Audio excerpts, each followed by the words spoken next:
Hey, John Morris here, johnmorrisonline.com. This episode, I wanted to go through this comment from Sir Joelsuf because I think this is, a lot of people might look at this and say, oh, that's cliche. Everybody says that. But this is literally a lot of people, again, like you might be wondering, okay, well, what's something I can do that's a guarantee? Like a lot of people are looking for guarantees. They want to make sure that if they do this thing, it's going to work out for them. I think this is the thing. So he said, one thing I've discovered is that doing this does require the same kind of productivity as a full-time job. Just because you're making money from home does not mean you can just cut your commitment levels in half. In many cases, you should be tripling your commitment.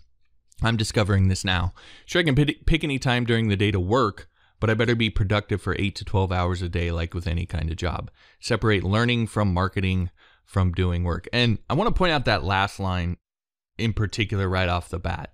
If there's one small little thing or tweak that you can do in your sort of journey to making freelance what you do full time, that one, learning, marketing, doing work, whatever your things are, those are good ones. But whatever your things are, separating those out. This is my client time. This is my learning time. This is my marketing time. Being disciplined about that is one of the really, really simple things that you can do that is going to pay huge dividends for you. So that's sort of kind of at the end and may seem like a little bit of a throwaway line, but that's really, really good advice. Separate those things out. And my advice to you would be do marketing first in the day, right? Ben Settle, a guy that I talk about from time to time, it's one of the things he says, the first hour of the day is yours. So you work on getting clients during that time, and then the rest of the day or for the next section of your day, you can focus on delivering for clients. So I would recommend doing the marketing first, then your client work, and doing learning last, because learning is probably the thing that you enjoy the most. And if you start that first, you'll end up just doing it all day. Anyway, sort of going into the rest of this comment about tripling your commitment and having the same kind of productivity as a 9-to-5. I mean, I don't know if I can really say it any better, because as sure as the earth is not flat, if you follow this advice, I believe that you will eventually succeed. But I can't tell you how many freelancers I've talked to who get into this thinking that right off the bat, they're going to be working 4 hours a day right from the start, and they're going to make more than they did working their 9-to-5. It doesn't work that way. I mean, maybe there's somebody out there that happened for, but the vast majority of us, it's not going to happen. And it doesn't need to, right? You can get to that point, but it's not going to be until you've put in years of work building your reputation, methodically raising your prices, getting highly efficient in how you deliver and honing your execution. Getting to that point requires you to be willing to put in triple the effort. And this is why I say that, for most people, I think freelancing is either in your DNA or it's not.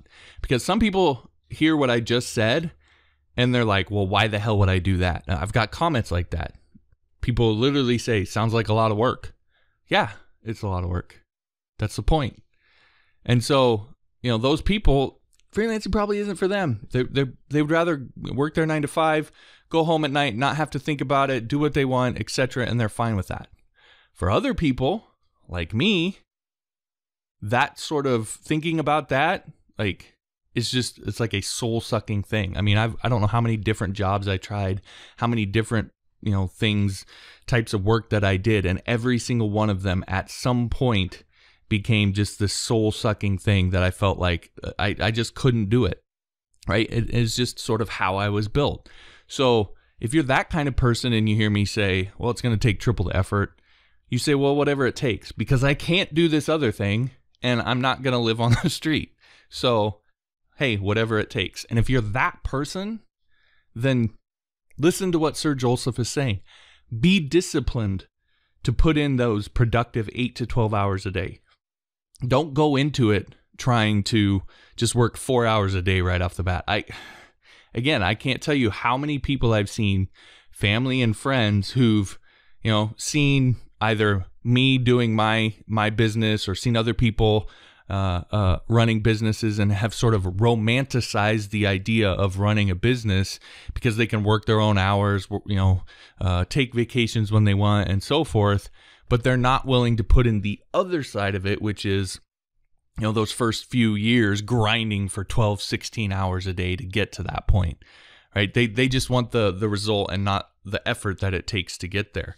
So again, if you're the person that just knows that you cannot do a 9 to 5, understand that you're going to have to grind and you're going to have to be productive, and it's going to probably take more effort than what your 9 to 5 does. But in the long run, in my opinion, if you're built this way, it's absolutely worth it. Now, a couple things here. First one is, I want to warn you about when you're listening to this, because I know a lot of people will probably hear that and go, yeah, that's what they all say.